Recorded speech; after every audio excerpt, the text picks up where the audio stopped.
Hi lady. So I've already shared one video where I talk about the websites that I follow or used to follow mostly to tap into kind of like that world of possibilities and opportunities and scholarships and everything else that's possible. And then I talked in a separate video about, again, when you do get to the point of applying, just kind of like the mindset around it, what to expect, and shared a story around my experience about how I got to Hong Kong for a particular academy experience, which I still hold valuable in terms of the experience that I gained there. And so I'm so glad that things worked out. But I also spoke a little bit around how it can be disheartening at times when you keep getting these no's, but how keeping perspective is so important, because sometimes no matter how hard you try, if something isn't for you, then what you don't want is for it to succeed, because later on you'll wish it hadn't. And so we do our best. And I think Kerry Washington, Miss Olivia Pope, says it best in one of her interviews. Is she's like, I pray, but I also run for the bus. And if I pray and run for the bus, but the bus is not mine, then that's fine, right? But what you don't want to do is pray and not run for the bus. And what you don't want to do as well is like run for the bus, but not pray. So you kind of have to tap into that divine intervention and at the same time do the actual work. And it will meet each other. Like God will meet you where you are and make sure that when the opportunity arises, that you're in the right place at the right time with the right support and resources that you need to succeed. Anyway, so that video was about that, and about saying like, continue to apply. And even if you apply 100 times and only 10 open and respond to you, and only like 5, are willing to have a conversation with you, and only 1 is willing to say, yes, I'll help you. Yes, I'll support you. Yes, I'll finance this for you. Yes, I'll be your investor. Then that is okay. Okay. And even if they don't, if you apply 100 times and all say no, keep applying to new things, keep applying, putting the pressure, and eventually you'll get there. Anyway, in this video, I quickly wanted to talk about my hack for when I want to reach out to someone and ask for something. And usually it's someone that I don't know, right? Because with the people that you know, you're like, hello, auntie. Hello, Sbanbani. Try me. Tisha, please come do your thing. But that's easy, right? The people that you know, they're going to pick up your phone call. They know who you are. You have a reputation with them, and they have a view of who you are, and they have I want to call it a perspective, right? So either they've worked with you, they've been your teacher, so they know that you're a good student. They've engaged you in some form of capacity in your journey and in your life. And so they can say, yep, I want to support Mpho because, she's such a great this, a friend, a family, da da da da da. Or they're connected to you, right? So this is my niece, I want to help her. Sharp. When you don't know someone, my experience, and there could be better ways of doing this, so all the people who have better ways, please drop it in the comments so that the people who are looking for this help can see the different experiences and the different tools that are available to them. But typically, I'm a big user of LinkedIn and Instagram, okay? LinkedIn, I'm not very... I don't post on LinkedIn. I'm not very active on LinkedIn. I just find it difficult to be active on LinkedIn. But I do use it as a way to find the profiles of people that I'm looking for and to investigate, play 007 when I'm looking for somebody, right? Sometimes it's somebody that I don't know. I'm like, I wonder who's the CEO of Coca-Cola.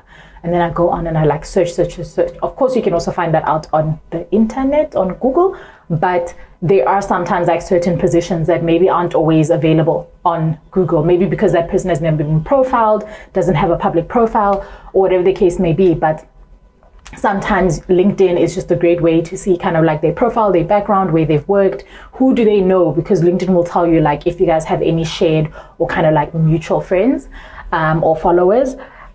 So anyway, I love to use LinkedIn for that reason. Instagram is my go-to social media platform, right? Between that and WhatsApp, that's where I operate. But WhatsApp is more personal, so I don't really have outsiders on WhatsApp.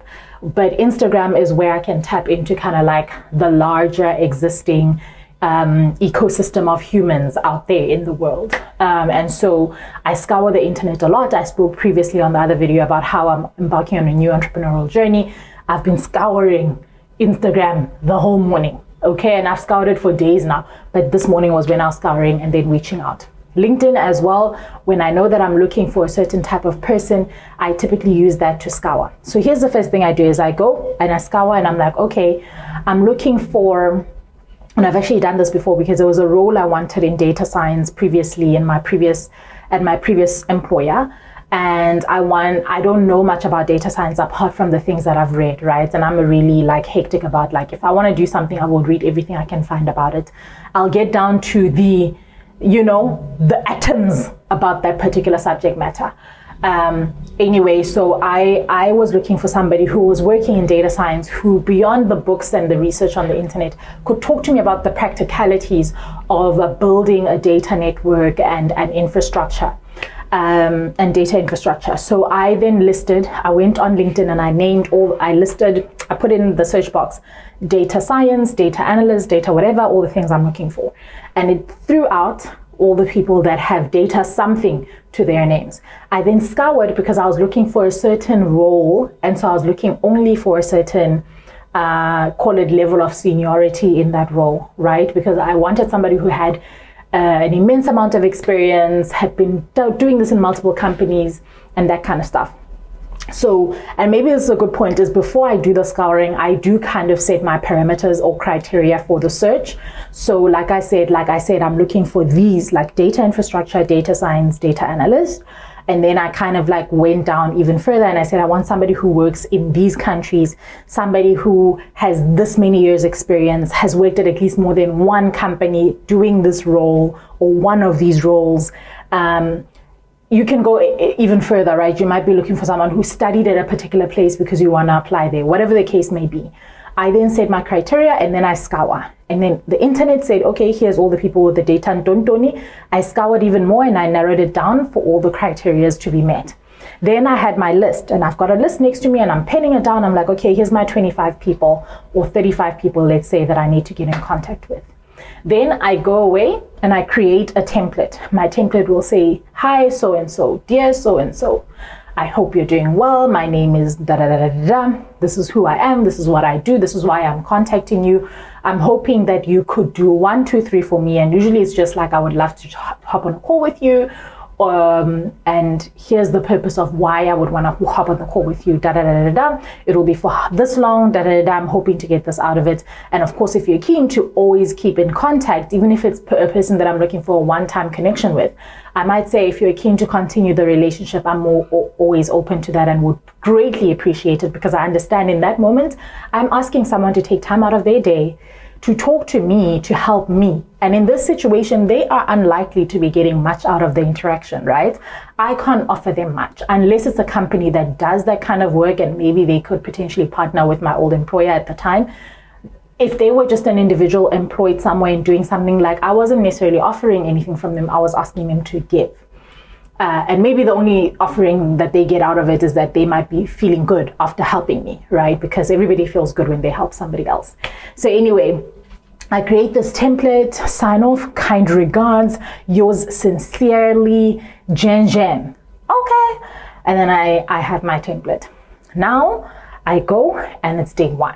I wake up super early in the morning. I time so that my message will arrive their morning when I know that they're reading emails and that kind of stuff, and they have enough time in the day to respond. And then I start amending. I take my copy paste, my template, I go into the LinkedIn chat and I start sending the messages, and I update obviously each one as I go for the name of the person. Dear Mpho, dear Kabelo, dear Kamogelo, dear Nozipho, dear Rurusa, dear, you understand? There's other ways you can do this using the laptop, but normally I'm on my phone because I'm waking up and I'm just doing this. So I'm usually not on my laptop, but there's ways that you can like merge and like make it so that it creates all the templates for you and puts all the names in there automatically. Anyway, you then send this out. And the first day, for example, I'll do 10. 6 to 7 a.m., 10 mails are out. The next day, I do the other 10. 20 mails out. The next day, I do the last 15. 15 mails out.